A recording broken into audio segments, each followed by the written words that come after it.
Hello tout le monde! Baby, I know you like that. Cause I know you are addicted to me. Cause I'm your addiction. Aujourd'hui, j'avais fortement envie de parler de l'affaire Amazon, l'enfer, vraiment l'enfer qu'a vécu Gisèle P. Vraiment pour moi, c'est une affaire qui doit faire du bruit. Ça commence déjà, c'est très médiatisé, etc. en ce moment. Et je trouve ça bien. Je pense qu'il faut que énormément de femmes prennent connaissance de cette affaire. C'est hyper important.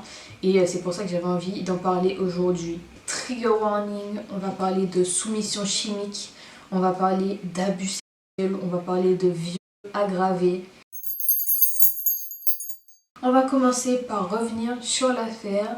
Donc la famille P, composée de Dominique le mari, Gisèle la femme et leurs 3 enfants, était une famille d'apparence totalement ordinaire et sans histoire, vraiment une famille classique. Dominique et Gisèle se sont mariés en 1973. Donc ensemble, ils ont eu 3 enfants et ils ont vécu à Gournay-sur-Marne, dans la région parisienne. Dominique, c'était un ancien commercial de l'immobilier, un homme tout à fait normal, bien inséré dans la société. Vraiment, personne ne se doutait de son véritable visage. Une fois à la retraite, le couple, donc Dominique et Gisèle, décident d'aller passer leur retraite dans le sud de la France. Ils déménagent dans le sud de la France, près d'Avignon, à Mazan, pour couler des jours heureux. Le 2 septembre 2020, Dominique est arrêté alors qu'il était âgé de 67 ans parce qu'il a été surpris en train de filmer sous les jupes de 3 femmes dans un centre commercial de Carpentras. Les femmes décident de porter plainte.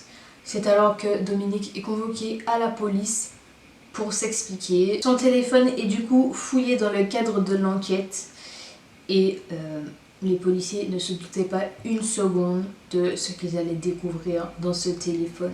Dans le téléphone, des centaines de vidéos d'une femme qui semble inanimée se faisant agresser sexuellement. Donc à ce moment-là, ils décident d'aller faire une perquisition au domicile pour pouvoir faire une fouille plus poussée. Et au domicile, ils découvrent des caméscopes, des disques durs, des cartes SIM, etc. Donc ils font la vérification de tout ça. Et ils découvrent finalement plus de 20 000 photos et vidéos à caractère. La femme inanimée qui est présente sur quasi toutes les photos et vidéos n'est autre que Gisèle, sa propre femme. Dominique l'a droguée en fait avec de fortes doses de Temesta, un puissant anxiolytique et également des somnifères. Selon l'assurance maladie, Dominique a commandé plus de 450 cachets en 1 an. Sur l'un des disques durs qui étaient cachés dans le domicile, les policiers découvrent un dossier qui s'appelle Abus et qui contenait pas moins de 3800 photos et vidéos de Gisèle totalement inanimée avec d'autres hommes qui abusaient d'elle. Tous ces viols avaient lieu dans le lit conjugal de Dominique et Gisèle à Mazan, alors que Gisèle était totalement inconsciente. Et toute cette horreur a duré près de 10 ans, de juillet 2011 à octobre 2020. Dominique droguait Gisèle de manière très régulière en écrasant les substances dans ses boissons ou encore dans ses assiettes. Et il pouvait lui donner jusqu'à 10 comprimés en une seule prise. Il faut savoir que ces surdosages réguliers auraient pu être fatals à Gisèle. Ça aurait pu la tuer. Au total, Gisèle a vécu 92 vies sans le savoir. Pour attirer ces hommes pour venir violer sa femme et inconsciente, Dominique utilisait le site internet qui s'appelle coco.gg. Coco.gg a été créé en 2003 et c'était devenu un repère depuis longtemps de véritables délinquants du web. Énormément de salons de discussion sur ce site étaient spécialisés dans les contenus sexuels et illégaux, que ce soit images et vidéos pédophiles, prostitution de mineurs, vente de drogue, etc., etc. Et le site a finalement pu être fermé définitivement le 25 juin 2024. Et Dominique, sur ce site coco.gg, il ne se contentait pas juste de chercher des hommes pour violer sa femme. Il donnait même des conseils à d'autres hommes qui voudraient pratiquer également la soumission chimique sur leur propre femme. Bien évidemment, plusieurs hommes ont utilisé les techniques partagées par Dominique pour le faire sur leur propre femme. Du coup, ça a engendré d'autres victimes. Il faut savoir que Dominique a toujours été clair sur le fait que sa femme était sous l'effet de médicaments. Tous étaient très bien conscients d'avoir affaire à une femme inconsciente, du coup une femme qui ne pouvait pas leur donner son consentement. Et le salon de discussion où Dominique cherchait ses hommes s'appelait même À son insu. Donc il n'y a pas plus clair, en fait. Il n'y a pas plus clair, c'est du français. À son insu. Dominique leur donnait même des consignes à respecter. Donc ils devaient venir sans parfum et sans odeur de tabac. Ils devaient chuchoter. Ils devaient se chauffer les mains sur le radiateur avant de toucher sa femme. Et également, ils devaient se déshabiller dans la cuisine. Donc toutes ces consignes ont été mises en place par Dominique pour ne pas que sa femme se réveille durant les actes. La chambre était également surchauffée pour que Gisèle reste bien endormie. Parfois, des hommes devaient rester jusqu'à 1h30 à attendre sur le parking pour être sûr que Gisèle était bien endormie. Et au moindre signe de conscience de Gisèle, les hommes devaient partir. Des hommes sont venus qu'une seule fois au domicile, mais il faut savoir qu'il y a d'autres hommes qui sont venus jusqu'à 6 fois réitérer l'expérience. Néanmoins, la prise là de tous ces médicaments, etc. a eu quand même des effets sur Gisèle, des effets qui n'ont pas échappé à son entourage. Plusieurs proches de Gisèle ont raconté aux policiers qu'il y avait énormément de moments où Gisèle ne semblait pas elle-même. Gisèle avait énormément de trous de mémoire. Elle était souvent épuisée et elle était amaigrie. Ses proches ont même eu peur qu'elle souffre d'un début de maladie d'Alzheimer. En gros, Gisèle a vécu 10 ans de totale errance médicale. Elle est allée voir plein de professionnels de santé. Elle a même passé un scanner du cerveau, scanner qui n'a du coup révélé aucune anomalie. Elle a aussi consulté pour des problèmes gynécologiques. Des examens ont permis de mettre en lumière une importante inflammation du col de l'utérus. Gisèle a vécu du coup pendant 10 ans avec des troubles cognitifs, neurologiques et gynécologiques. Troubles qui n'ont jamais été mis en relation les uns avec les autres. Parce que tout simplement, aucun professionnel de santé n'aurait pu imaginer une telle chose en fait. Malgré tout, de nombreux de ces problèmes disparaissaient au moment où Gisèle était hors de son domicile, lorsqu'elle était par exemple chez ses enfants. Le procès de cette immense affaire et très grave affaire a démarré ce lundi et 51 de ces hommes comparaissent actuellement devant la cour criminelle du Vaucluse à Avignon. Et ce procès devrait durer 4 mois. Et ce qui fait extrêmement froid dans le dos également dans cette affaire, c'est que les hommes qui ont fait ça à Gisèle, ce sont vraiment des hommes, tout type d'hommes en fait, c'est des monsieur tout le monde.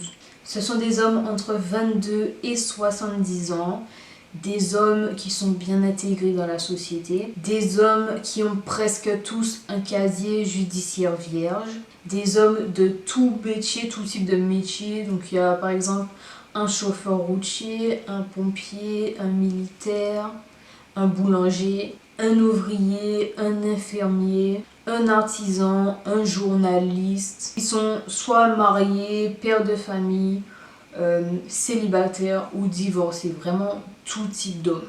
Un panel d'hommes qui peut représenter la société, vraiment des monsieur tout le monde. Il y a certains qui reconnaissent les faits devant le tribunal, mais il y en a énormément qui nient et qui affirment par exemple qu'ils ne savaient pas que Gisèle était... Il y en a même qui déclarent qu'ils pensaient que Gisèle faisait complètement semblant de dormir. Mais Dominique, lui, il a bien reconnu les faits devant les enquêteurs et il affirme très clairement que tous ses co-accusés savaient que Gisèle était droguée à son insu. Il y a même certains, vraiment c'est super choquant, certains qui disent que ce n'était pas des viols parce que c'est son mari qui proposait, parce que son mari était d'accord et qu'il fait ce qu'il veut avec sa femme. Tous les accusés encourent jusqu'à 20 ans de prison. Et Gisèle, elle, son souhait, ça a été que vraiment cette affaire soit médiatisée. Elle a voulu faire face et également exposer ses agresseurs. C'est pour ça qu'elle a souhaité qu'il n'y ait pas de huis clos. Qui est très courageux de sa part.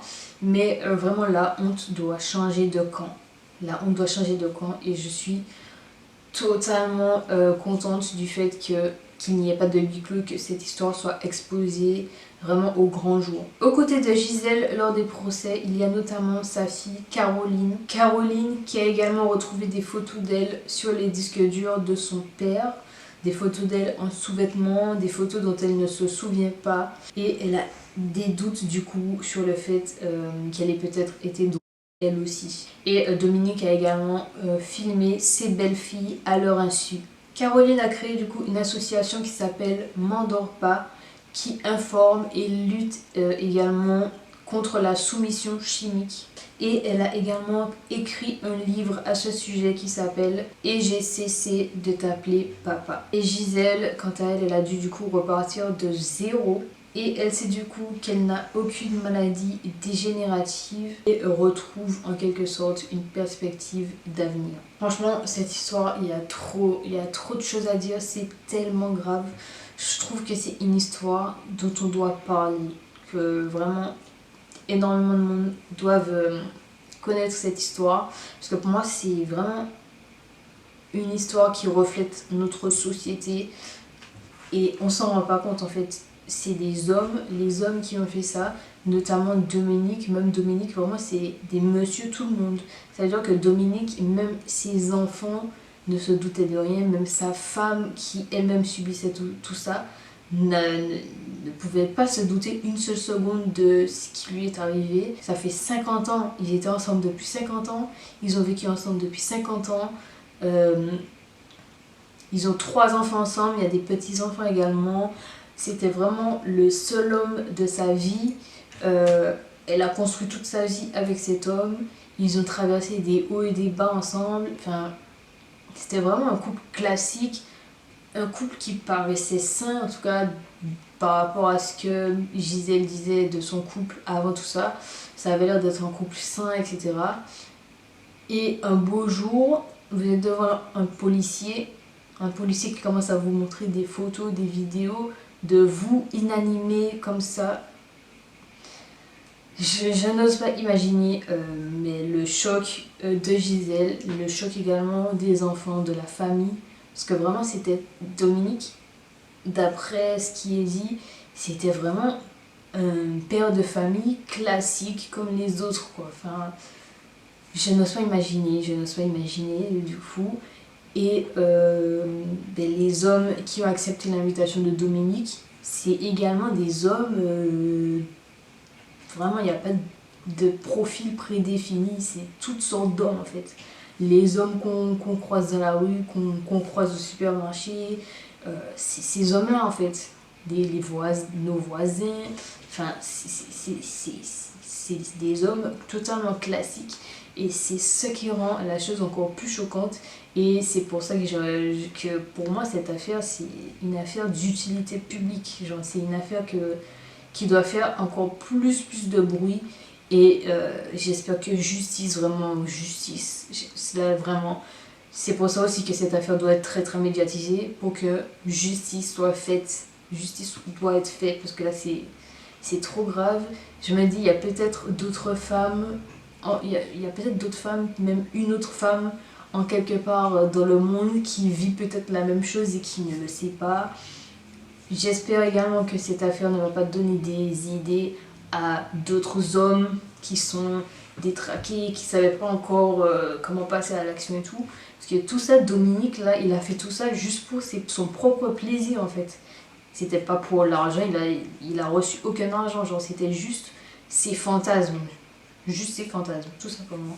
Et ça fait peur. De se dire aussi que si au départ, là, si les 3 femmes du supermarché n'avaient pas porté plainte contre Dominique pour le fait qu'il filme sous leur jupe, cette histoire-là n'aurait jamais été connue. il aurait sûrement continué à abuser de sa femme. Sa femme aurait pu même décéder à cause de tous ces médicaments que son mari lui infligeait. En plus, on n'aurait jamais su, la famille n'aurait pas compris les causes du décès. Il y a tellement de... C'est trop grave. C'est trop grave. J'ai entendu dire aussi qu'elle a contracté 4 MST à la suite de ça. À quel moment? En fait, c'est trop grave. Gisèle, une femme extrêmement forte, extrêmement courageuse. Rien que le fait là d'avoir pas voulu de huis clos pour son procès, de se tenir là, de témoigner après tout ce qu'elle a traversé. Moi, je n'ose imaginer. Et le fait aussi qu'elle soit vraiment une survivante, parce qu'elle aurait pu y laisser sa vie, clairement, dans le sens physique du terme. Donc vraiment, faites très attention. Là, je parle aux femmes qui me regardent. Faites extrêmement attention à vous. Par pitié, faites attention à vous. Il y a trop de fous, là. Même, je vous jure, c'est les monsieur tout le monde qui ont fait ça, genre. C'est pas... Il n'y a pas de profil prédéfini à ça. Ça peut être n'importe qui. Donc vraiment, faites attention à vous. Faites attention à qui vous faites rentrer dans votre vie. Vraiment, faites attention. Je le dirai jamais assez, c'est super important. Au moindre red flag vraiment bizarre, laissez tomber, vraiment laissez tomber. Des red flags vraiment qui vous font peur ou quoi. Après, je vous parle pas de red flag en mode le mec il laisse traîner sa chaussette et tout. Ça, c'est rien de grave, faites ce que vous voulez. Je parle vraiment de red flag en mode le mec il a des excès de colère ou il essaie de vous isoler de votre famille ou de vos amis. Si les moindres signes bizarres comme ça dès les débuts, ou même si vous étiez en relation qui n'était pas comme ça, mais qui commence à développer des trucs bizarres comme ça, vraiment protégez-vous, je vous en supplie, protégez-vous. D'ailleurs, il y a une grille qui a été faite qui explique bien, etc. Je vais vous l'afficher à l'écran là. Vraiment, cette grille, lisez-la attentivement. Screenez-la, imprimez-la, placardez-la chez vous. Mais vraiment, prenez ça très au sérieux, c'est très important, je vous le dirai jamais assez. Prenez soin de vous, faites attention. Là, cette histoire elle est trop grave, donc si vous avez envie, vous voulez informer d'autres personnes à ce sujet, n'hésitez pas à partager cette vidéo. Et voilà, j'ai rien d'autre à dire que prenez soin de vous. Prenez soin de vous, faites attention à vous, à votre entourage, et voilà. Je n'allais même pas vous demander si cette vidéo vous a plu, parce que moi personnellement ça ne m'a pas plu de la faire. Mais mettez quand même un petit pouce en l'air pour me soutenir. Merci beaucoup d'être arrivé jusque là et du coup je vous dis gros bisous à la prochaine vidéo. Bisous.